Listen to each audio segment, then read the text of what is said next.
Avec Lefebvre. Bonjour. Le projet de réforme constitutionnelle arrive aujourd'hui à l'Assemblée nationale, qui concerne l'état d'urgence et la déchéance de nationalité. Déchéance de nationalité pour les binationaux nés français voulus au départ par François Hollande comme cela, qui semble chaque jour de plus en plus compliqué, qui divise à gauche, qui divise maintenant également à droite. Où vous situez-vous sur cette question ? C'est le type même du faux débat. Moi, je voterai le texte, je l'ai dit déjà, mais c'est le type même du faux débat parce que, en réalité, dans notre code civil, existe déjà la déchéance de nationalité. Elle n'est pas prévue pour les terroristes, c'est pour ça qu'évidemment, il faut l'ajouter pour les terroristes, mais elle existe déjà. Elle existe déjà, d'ailleurs, sous à peu près toutes les formes qui sont critiquées aujourd'hui. C'est-à-dire que, y compris l'article 23-8, en réalité, peut parfaitement faire que quelqu'un qui a simplement la nationalité française soit déchu de sa nationalité et donc devienne apatride. Et pour tout vous dire, dans l'absolu, le fait qu'un terroriste devienne apatride ne me choque pas parce que je crois qu'il y a une mauvaise interprétation. Apatride, on a l'impression que les gens pensent que quelqu'un, tout d'un coup, n'aurait plus aucun territoire où il peut aller. Non, c'est simplement que un terroriste se retrouverait dans la situation la plus fragile où qu'il aille. C'est-à-dire qu'il serait à chaque fois avec les papiers qu'on peut lui retirer à tout moment, et donc il serait surveillé un peu plus que les autres. Franchement, ça me gêne pas beaucoup pour un terroriste. Donc, mais on passe ça fait des semaines qu'on discute de ça. Ça n'a aucun intérêt, franchement, je vous le dis. Moi, je préférerais sur ces questions qu'on me donne des réponses sur, par exemple, il y a juste au lendemain de la décapitation terrible à Grenoble, j'avais demandé qu'on ferme les lieux de prière qui sont aux mains des radicaux et des salafistes. On le sait, ils sont identifiés par nos services. Il y en a 25 en région parisienne, 22 en région lyonnaise, une quinzaine autour de Marseille. Voilà, ça, ce sont des vraies décisions. J'avais demandé une commission d'enquête dans laquelle la droite et la gauche puissent se prononcer sur l'ensemble de ces associations, groupuscules et autres qui, au nom de la défense de la lutte contre l'islamophobie, en réalité, sont des pourvoyeurs de haine et essayent d'amener des jeunes dans la radicalisation. Moi, je pense que l'urgence, c'est de protéger les jeunes musulmans, justement. Oui. Voilà sur la prolongation de l'état d'urgence, il n'y a pas de réserve ? Je considère que c'est au gouvernement, et je lui fais confiance, de décider, parce que c'est lui qui a toutes les informations que je ne détiens pas, pour dire si oui ou non il faut le maintenir parce que le danger est tel que c'est indispensable. J'en ai un peu assez d'ailleurs de voir que les uns et les autres s'autoproclament pouvant décider. Oui, moi je considère qu'il faut. Enfin, franchement, il y a un gouvernement, il y a un ministre de l'Intérieur, il y a un ministre de la Défense. Oui, enfin, en tout cas, on sent qu'il est concentré sur sa tâche et je le souhaite pour mon pays qu'il le soit le plus possible. Il faut protéger les Français. Ouais, Nicolas Sarkozy était hier soir l'invité de la grande émission politique de nos confrères de France 2, des paroles et des actes. Vous l'avez regardé ? Non, je ne l'ai pas regardé. Vous savez, moi, je suis concentré aujourd'hui sur les Français. J'étais hier avec d'ailleurs plusieurs élus. Il y avait Delphine Bateau qui était à mes côtés.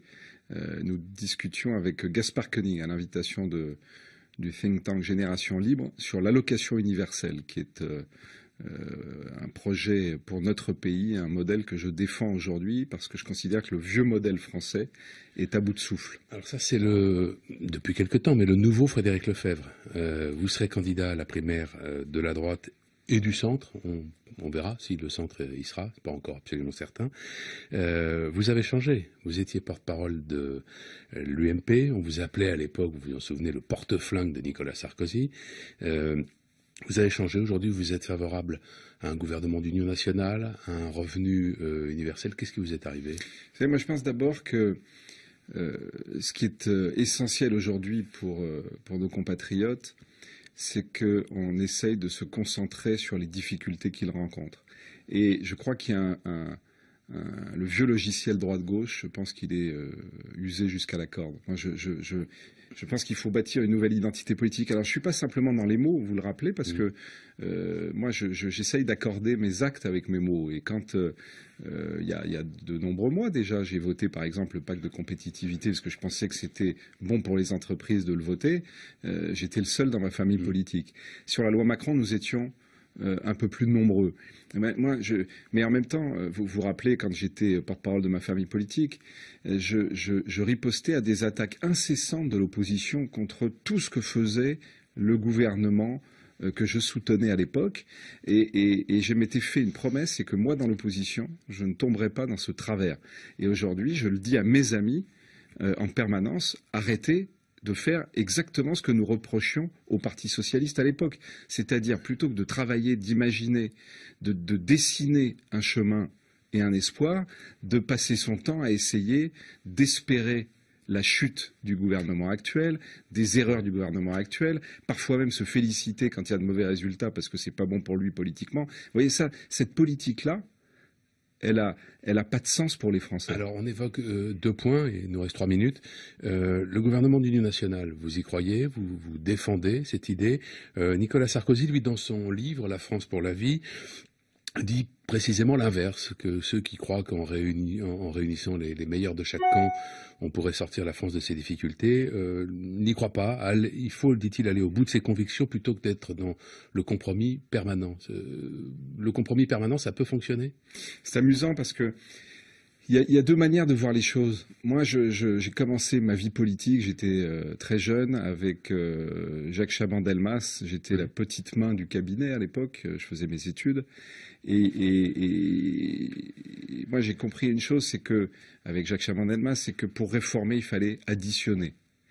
Alors, additionner, ça ne veut pas dire le plus petit compromis, ça veut pas dire, ça veut dire additionner, y compris des différences. Et moi, je suis très favorable aux coalitions thématiques.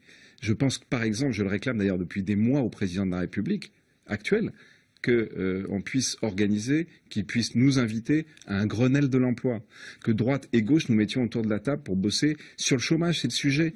Aujourd'hui, c'est ce qui se fait un peu avec les régions aujourd'hui, non? Oui, mais tant mieux. Je me suis félicité, par exemple, que le Premier ministre invite les régions, et je me suis félicité. J'ai d'ailleurs eu Xavier Bertrand. Nous avons échangé là-dessus, où j'ai vu Christian Estrosi. Je trouve formidable que des hommes politiques de droite aille à la rencontre d'un Premier ministre de gauche sur une question essentielle pour les Français et se pose la question avec lui de savoir comment on peut agir concrètement. Voilà, c'est ça que je veux pour mon pays, c'est ce que veulent les Français. Alors vous travaillez, vous l'avez dit, et il nous reste 1 minute. Comment ça marche? Vous travaillez sur le revenu universel. Oui. Qu'est-ce que c'est et comment ça marche en 1 minute? En 1 minute. On a un vieux modèle social qui est complètement à bout de souffle, avec 6 millions de chômeurs. Il y a 40 ans, il y en avait 400 000, avec 8,5 millions de pauvres, avec de plus en plus d'impôts, avec une dette qui a explosé. Elle était à 20% du PIB il y a 40 ans, elle est à 100%. Donc le modèle social fonctionne plus. De la même façon, on a un effet ciseau. Rapport du MIT, 50% d'emplois automatisable, un rapport en France qui nous dit que le numérique va détruire 3 millions d'emplois. Donc il faut imaginer un nouveau modèle. Aujourd'hui, notre système, c'est un maquis social. Personne n'y comprend rien, on passe à côté de la cible, et comme je le disais à l'instant, ça coûte de plus en plus cher.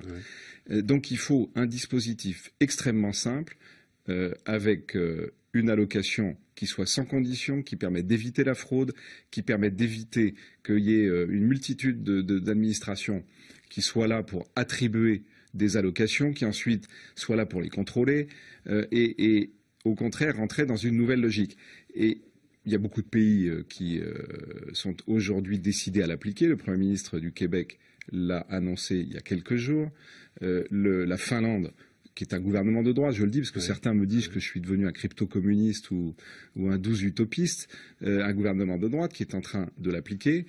Ça existe en Alaska, ça existe en Inde, il y a beaucoup d'expérimentations aux Pays-Bas. Donc voilà, c'est une idée qui est aujourd'hui parfaitement applicable. Je demande au gouvernement qu'on puisse là aussi se mettre autour de la table, et je ne suis pas seul à le demander, des parlementaires de gauche le demandent aussi. Merci Frédéric Lefebvre, bonne journée. Merci à vous.